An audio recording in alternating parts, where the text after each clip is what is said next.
Hello, I'm Kurma. Welcome to the Gourmet Vegetarian Cooking Video Encyclopedia. This edition, we're going to show you how to prepare all these delicious vegetable dishes. We've got sweet and sour vegetables with curd, potato guranga, eggplants and potatoes with curd, and baked tomatoes stuffed with rice and green peas. So, let's begin. Traditional Indian-style vegetarian cooking explores the 6 basic tastes, which are salty, sweet, sour, pungent, astringent, and bitter. The sweet and sour combination is very popular in all cuisines of the world. In Indian-style cooking, the sour taste is generally derived from tamarind. So this is tamarind in its raw state. This is tamarind which has been dried, and this is tamarind concentrate. So this very sour, acid-like seasoning comes from these large, broad bean pods, which are actually the fruit of the tamarind tree. These have been dried a little, these skins, generally they're a little softer, but inside the pod you'll find this very sour, fleshy fruit. Now, you can't buy, generally speaking, tamarind in this form. The most convenient form is in the dried blocks. And however, because you see there's the pips and the pith which are mixed into the block, some people prefer to purchase the tamarind concentrate. Tamarind concentrate is a very sticky, black, viscous extract of tamarind which can be used straight out of the jar. However, I find that the pulp from the dried tamarind is more superior. So over here we have some tamarind, 6 ounces of tamarind, which has been chopped into little pieces and soaked in warm water for an hour or two. Now you see it's all become loose, but we have to push it through a sieve to extract all the bits of stone and shell. So let's take it over here and push it through a colander.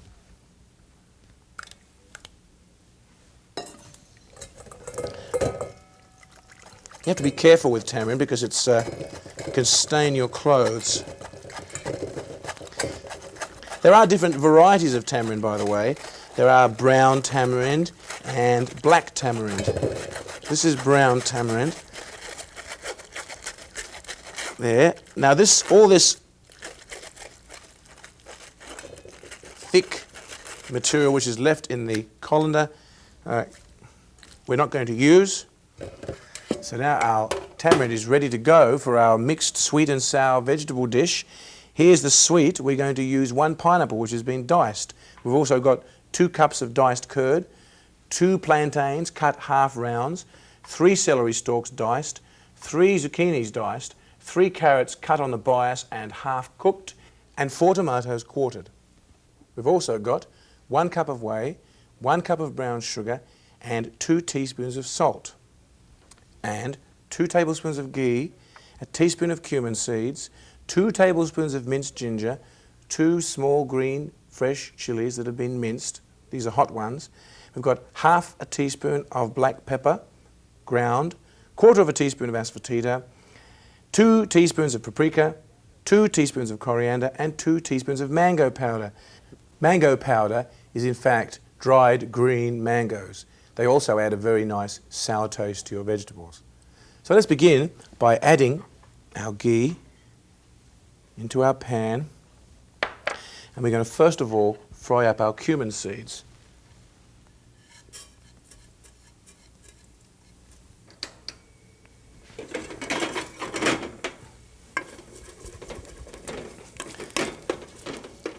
And straight away we're going to add our ginger.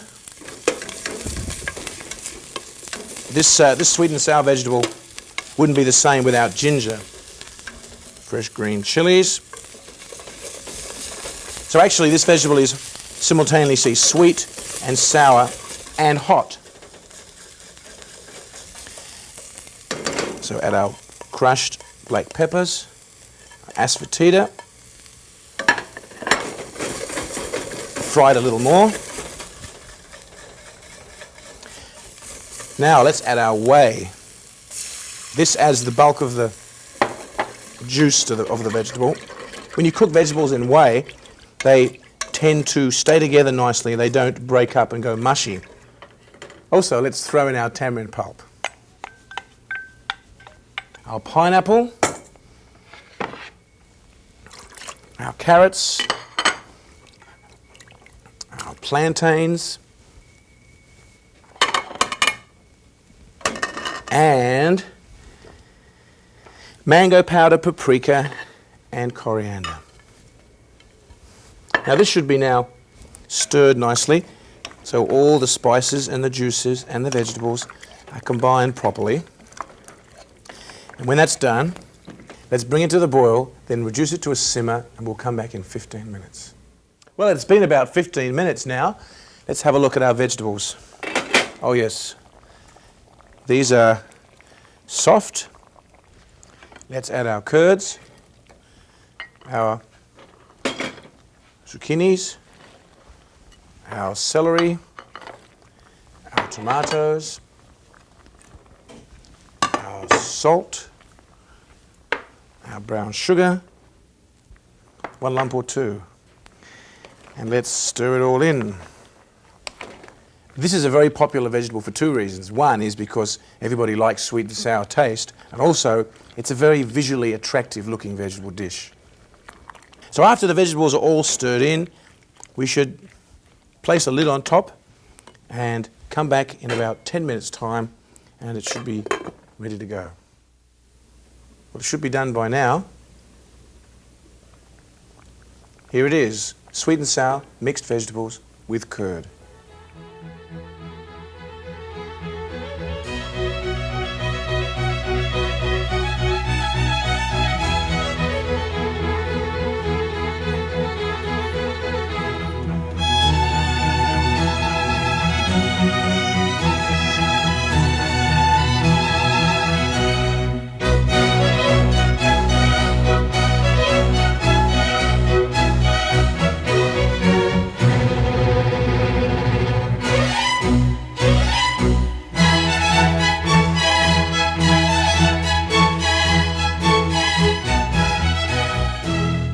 The humble potato has also been called the king of vegetables, and rightly so, I think, because there are over 250 different recipes that you can make out of potatoes alone.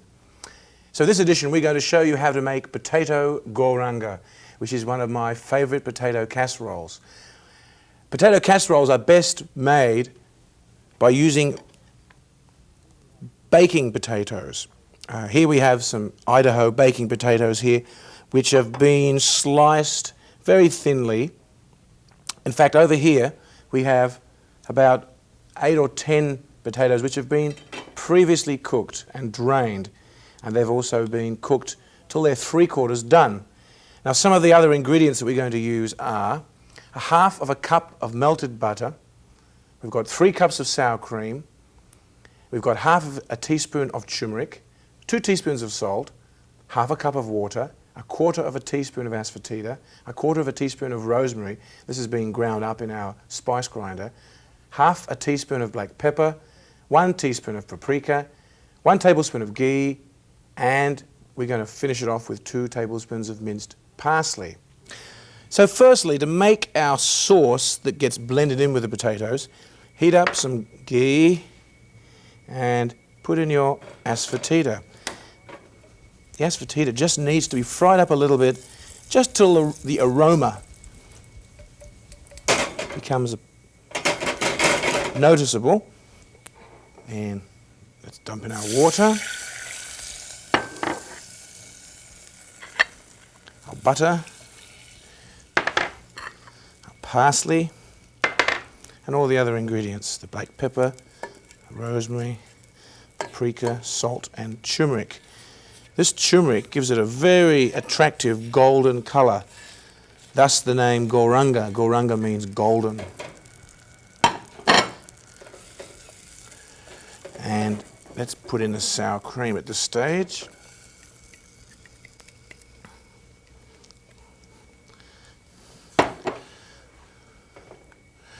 So let's blend this up.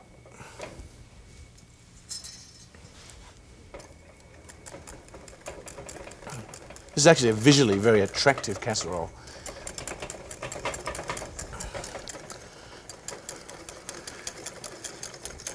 Now that's done. Now let's get our pre-cooked potatoes, and let's dump them in our big bowl here. Why, this is a big bowl. I could just about take my bath in there. And let's fold in our sauce.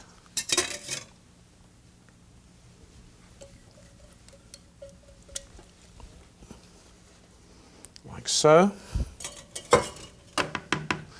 Let's fold it all together. And when it's well mixed, place it in a casserole dish.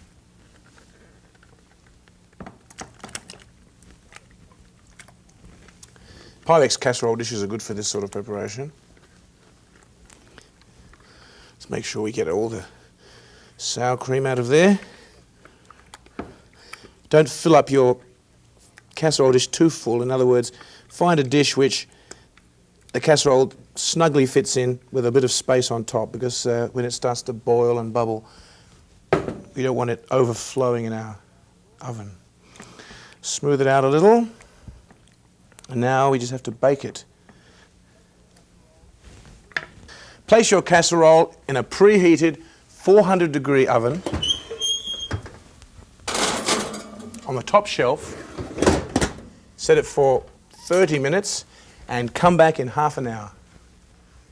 Well, it's been about 30 minutes now. And here it is, hot and steaming potato goranga.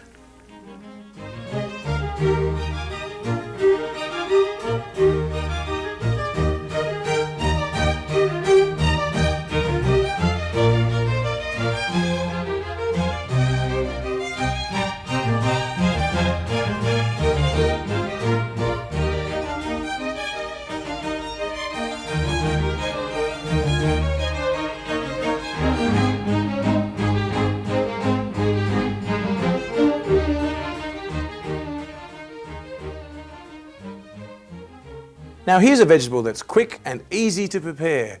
Eggplants with tomatoes and curd.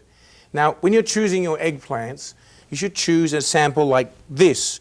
Something which is very firm, which has a smooth skin, and which doesn't show any signs of withering. These eggplants would be considered large eggplants. So for our vegetable dish that we're preparing now, we require one large eggplant cut into 1-inch cubes. So first of all, cut off the end of the eggplant, and then I guess the easiest way to cut into 1-inch cubes will be to cut into 1-inch slices and then cut those slices into cubes.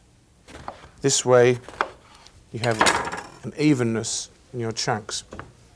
So we're going to take our eggplants over to the ghee here. This ghee is very hot, because when you're deep frying eggplants, if the ghee isn't very hot, then they soak up too much of the ghee. So let's gently place the eggplant pieces in the ghee.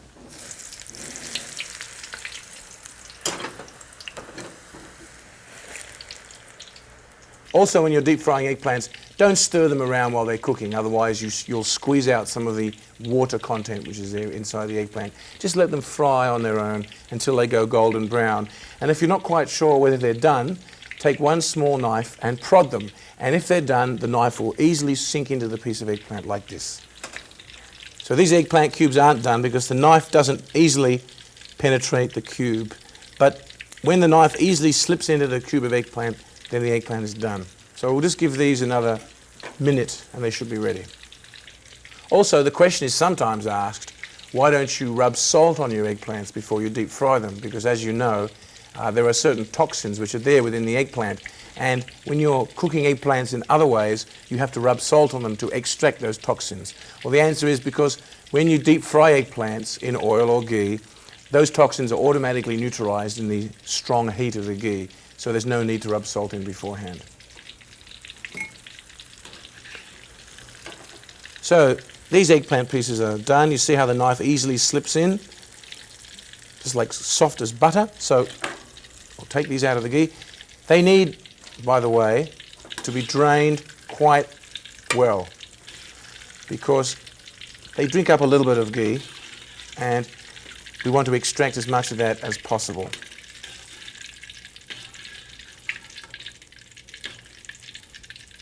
So there, the eggplants are done. So now, Here are the other ingredients for the eggplant, tomato and curd dish. We've got 3 cups of tomatoes. These were peeled and pureed. And we have 3 cups of curd pieces. These pieces of curd were cut from one large chunk of curd, which was made by leaving the curd to sit in the colander for some duration of time. And then we took the curd and we sliced it into cubes. So let's take our curd, bring it over to the hot ghee here, and let's carefully deep fry it. Once again, the ghee should be very hot.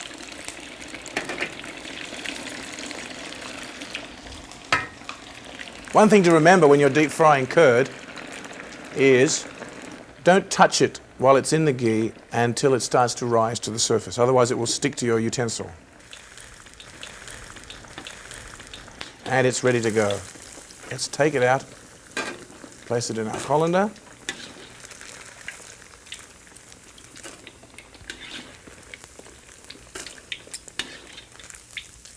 And let's progress on. Now let's combine all the other ingredients.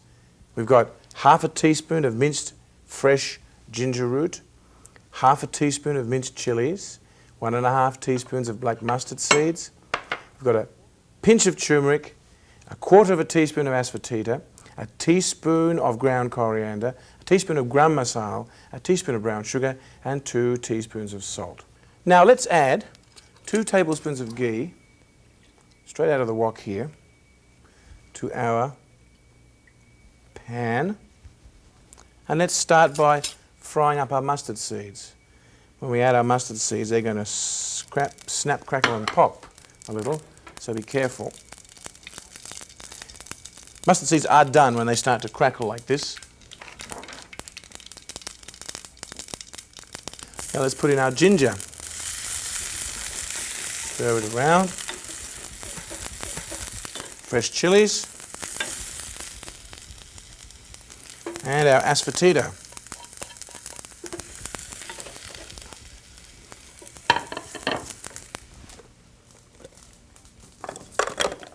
Tomato puree.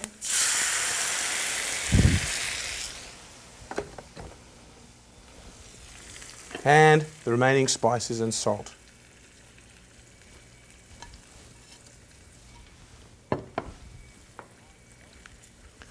Combine well. And now we want to reduce our tomato puree for about 5 minutes on a medium flame, stirring often.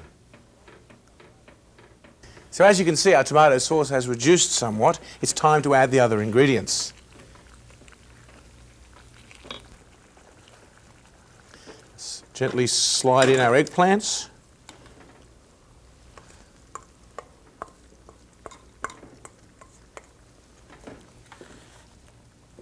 And our curd.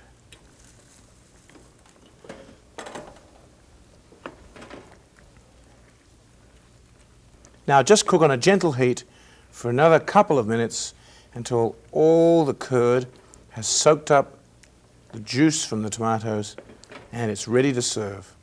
Eggplants with tomatoes and curd.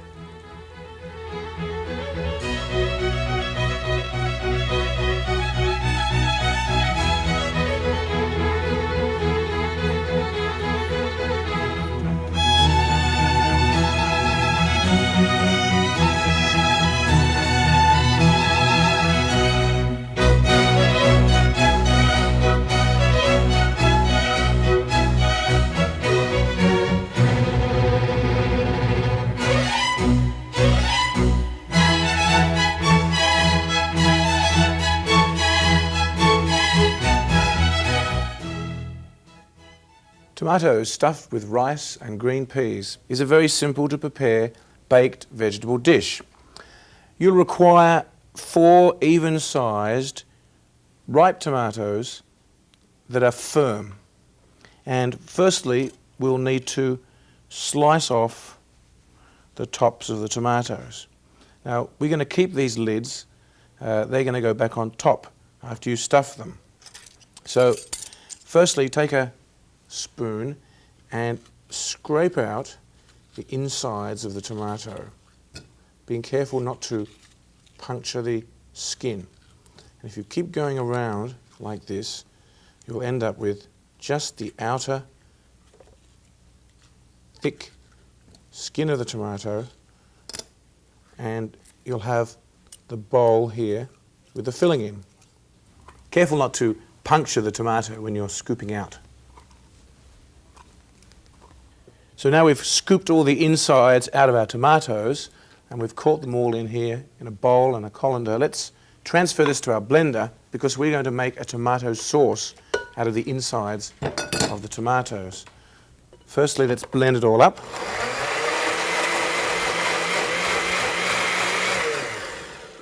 And then we're going to push it through our sieve here. We don't want all the seeds, but we just mainly want the juice.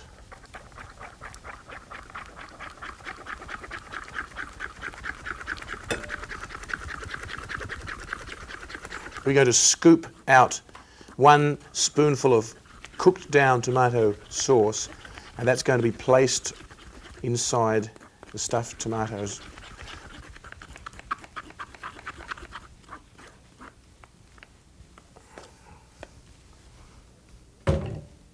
So over here we have a shallow pan. We've got 1 tablespoon of ghee. We've got 1/2 of a tablespoon of freshly minced ginger and a teaspoon of turmeric. Fry that up momentarily.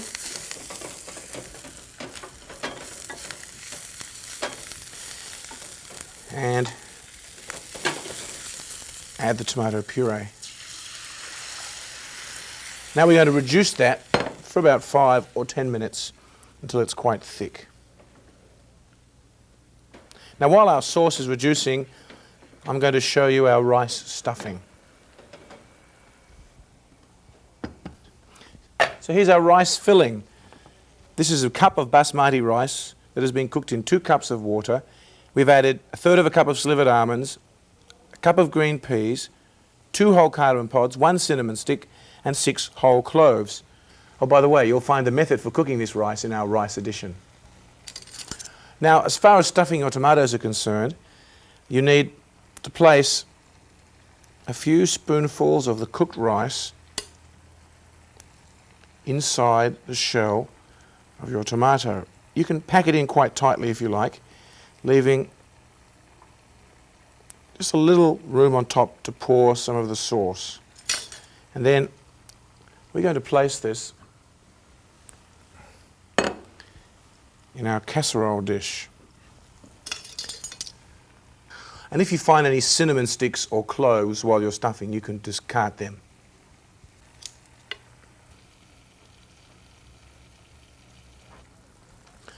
Well, our tomato sauce is done. It's reduced down to at least half volume. So now we're going to spoon it out on top of our rice. 1 good teaspoonful per tomato, like so. And now put the tops on. I hope you've saved the lids. I always have a hard time finding out which lid goes on top of which tomato, but it doesn't really matter as long as they're covered over. Oh, and also, we're going to place a lid on top of our Pyrex dish, and we're going to bake it in a preheated 350-degree oven on the top shelf for about 15 minutes. Well, it's been about 15 minutes now. Let's check our tomatoes. Yes, they're done.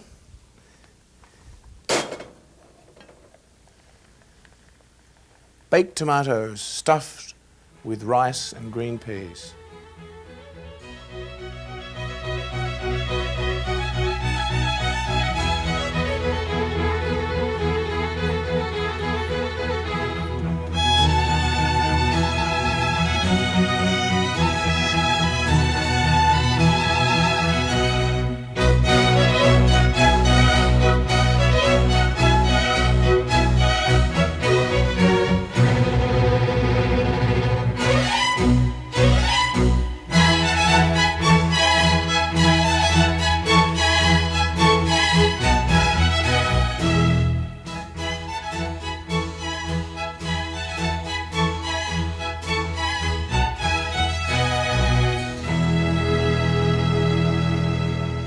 Well, here we have it. Just a few of the many wonderful dishes you can prepare using vegetables. Happy eating!